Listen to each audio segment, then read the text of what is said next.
ఎడారిలో సెలయేర్లు.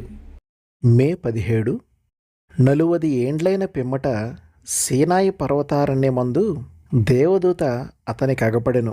రమ్ము, నేనిప్పుడు నిన్ను ఐగుప్తునకు పంపుదునని అతనితో చెప్పెను. అపోస్తుల కార్యములు 7:30-34. ఒక్కోసారి దేవుడు మనల్ని కొంతకాలం పాటు మన పనిలో నుండి ప్రక్కకి తప్పించి ఊరకుండి తిరిగి సేవ చేయటం కోసం కొన్ని విషయాలు నేర్చుకోమని ఆదేశిస్తాడు.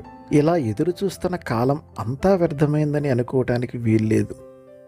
పూర్వం ఒక రౌతు శత్రువుల బారి నుండి తప్పించుకొని పారిపోతూ కొంతసేపటికి తన గుర్రానికి కొత్త నాడాలు కొట్టడం తప్పనిసరి అని గ్రహించాడు. అతని వివేకమేమో ఆలస్యం లేకుండా ముందుకు సాగిపోమని గొడవ చేసింది.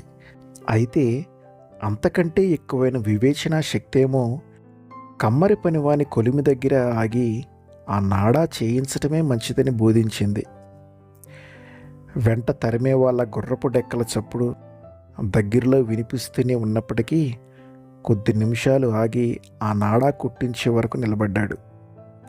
ఇక శత్రువులు 100 గజాల దూరంలోకి వచ్చేశారనగా గుర్రం మీదకి లగించి మెరుపులాగా మాయమయ్యాడు. అతను అక్కడ ఆగటం వల్ల ఆయన ఆలస్యం అతని వేగాన్ని పెంచిందని అతనికి తెలుసు. ఎన్నోసార్లు మనం పరిగెత్తాలని ఉవ్విళ్ళూరుతున్నప్పుడు దేవుడు మనల్ని ఆగమంటాడు.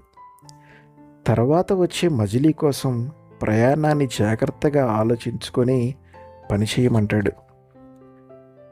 ఓర్పుతో ఓపికగా వేచి ఉండాలి, తరువాతి మెట్టు స్పష్టంగా కనబడేదాకా.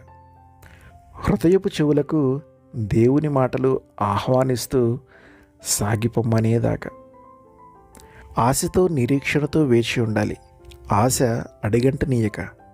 దేవుడే నీకు మార్గదర్శి. కనుదృష్టి ఆయన నుండి తొలగిపోనీయక.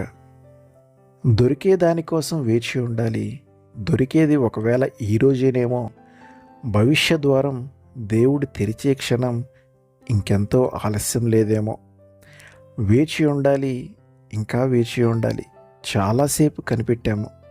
దేవుడు తన గుప్పిలి విప్పినంతసేపు వేచి ఉండటంలో తప్పులేదు. వేచి ఉండాలి, ఇంకా వేచి ఉండాలి. దేవుడు జాగు చేయడు. ఆయన తలుపు తెరవటం కోసం నేను వేచి ఉన్నట్టు ఆయనకు తెలుసు.